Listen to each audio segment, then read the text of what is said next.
ఈ దేశమంతటికీ ఒకే ఒక్కడే, సువిశాలమైన ఈ భారతదేశం అంతటికీ 146 కోట్ల జనాభా కలిగినటువంటి ఈ దేశానికి ఒకే ఒక్కడే. ఆ ఒక్కడు వైఎస్ జగన్. ఏంటి అనుకుంటున్నారా? 70 సంవత్సరాలైంది ఈ దేశంలో భారత ప్రజాస్వామ్య పార్లమెంటరీ వ్యవస్థ ఏర్పడి. 1956 నుంచి ఎన్నికలు జరుగుతున్నాయి. 70 సంవత్సరాలైంది ఎన్నికలు జరగబట్టి దేశాలకు, రాష్ట్రాలకు.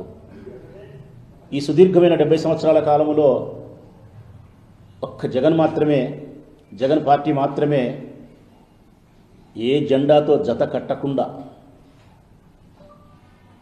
ఏ జెండాను తన జెండాకు జతగట్టకుండా, పొత్తులు పెట్టుకోకుండా, కూటమిలుగా ఏర్పడకుండా తను నమ్మిన సిద్ధాంతంతో, తన జెండాతో, తన అజెండాతో ఎన్నికల్లో పాల్గొనే పార్టీ వైఎస్ఆర్ కాంగ్రెస్ పార్టీ.